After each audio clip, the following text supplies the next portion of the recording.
L'objet des bulles sciences, dès sa création, c'est de vulgariser les sciences. On intervient particulièrement dans les quartiers prioritaires. Dans ces quartiers, il y a parfois de grosses difficultés, notamment en sciences, dans l'appréhension des sciences et dans l'appréhension des mathématiques. L'idée, c'est vraiment d'être complémentaire, d'apporter une expertise à l'enseignant. C'est important, on nous fait venir en tant qu'experts. Nous, on n'est pas dans la science pour la science, on est dans la science comme objet. Objet pourquoi ? Pour développer l'esprit critique. Ce que fait Sébastien, c'est qu'il fait travailler la démarche d'investigation. C'est une démarche qu'on peut appliquer dans la vie de tous les jours. C'est ce qui fait qu'on peut devenir, alors c'est peut-être des grands mots, mais qu'on peut devenir un citoyen de demain. Quand on voit ces enfants très appliqués à faire des maths, très impliqués, qui en parlent, quand les enseignants nous disent que les enfants en parlent en dehors de la présence de l'animateur ou de l'animatrice. Voilà, ça fera peut-être pas de grands scientifiques, mais je suis persuadée que ça apporte et c'est une plus-value pour ces enfants dans leur parcours scolaire. J'ai des élèves qui sont quand même dans une attitude de recherche. Ils se posent des questions, ils sont dans une démarche expérimentale, on teste, on réfléchit et on arrive à une conclusion. Ils ont vraiment les étapes hypothèse, expérience, je teste et j'en tire des conclusions. Ça, c'est vraiment nouveau pour moi. Je ne l'avais pas constaté les années précédentes. Ils réinvestissent cette démarche dans d'autres activités, en français, en mathématiques, dans toutes les matières. Quand ils sont bloqués, ils ont l'attitude de chercher. Le droit à l'erreur, ils l'ont compris. On peut se tromper, on peut recommencer. Ils ont une construction du nombre plus concrète. Et c'est vrai qu'ils sont plus à l'aise en mathématiques, après pour les problèmes, pour les opérations, pour le calcul mental. L'année prochaine, je réinvestirai ce que l'on a fait cette année. Je réutiliserai les bouliers pour compter. Je ferai aussi les recettes de cuisine. Une fois qu'on a assisté à la science, on peut le refaire. J'ai beaucoup aimé participer à Ébulliscience, ça a été une chance, parce qu'avec des petites choses, avec peu de moyens finalement matériels, mais avec des connaissances scientifiques, on peut introduire les sciences à l'école dès le plus jeune âge et dès la maternelle. Mais on manque de formation, c'est mon grand regret. L'idée, c'est de faire une introduction à la géométrie, de découvrir ce qu'est la géométrie.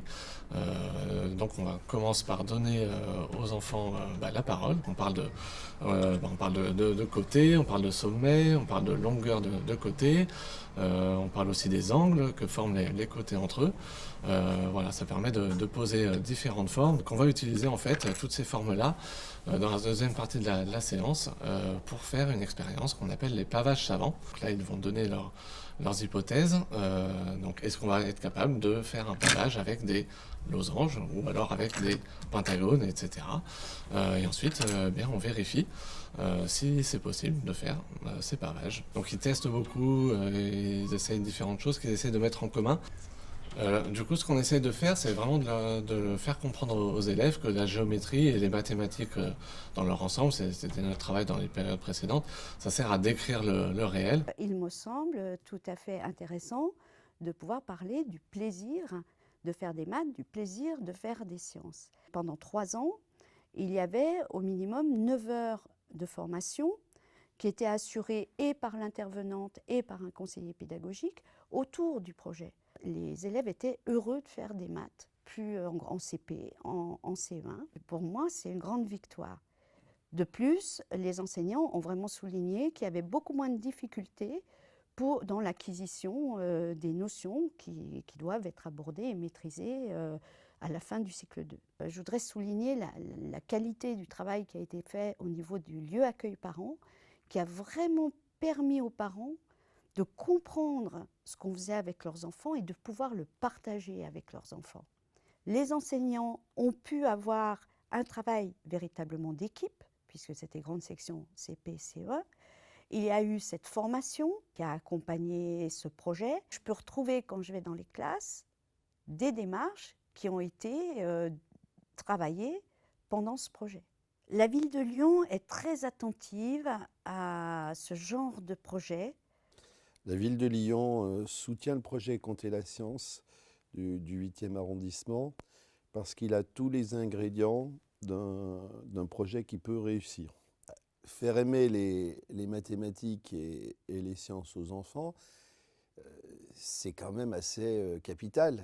Là, c'est vraiment notre responsabilité. C'est vrai que c'est moins naturel que de faire des projets en éducation artistique et culturelle pour les équipes. J'essaye de stimuler et d'encourager le travail avec des partenaires. Pour moi, un partenariat de qualité, c'est un partenariat qui fait évoluer certes les connaissances des enfants, mais aussi les connaissances des enseignants. Moi, j'aime bien parler de démarche d'investigation globalement pour les activités scientifiques, qu'elles soient mathématiques ou scientifiques. Ce qui est important, c'est de leur faire prendre conscience de ce qui s'est passé en termes de démarche et en termes d'apprentissage. Les maths et la science font partie des apprentissages fondamentaux. Plus tôt on donne envie aux élèves de faire des maths, plus tôt on les initie à la démarche scientifique, plus on a de chances que ça s'ancre dans leur pratique, dans leurs apprentissages et que donc ça donne des résultats. Je pense que l'école ne doit pas vivre en autarcie, qu'il est vraiment très très important de créer, de travailler en partenariat sur la démarche scientifique. De la part des élèves et de la part des enseignants,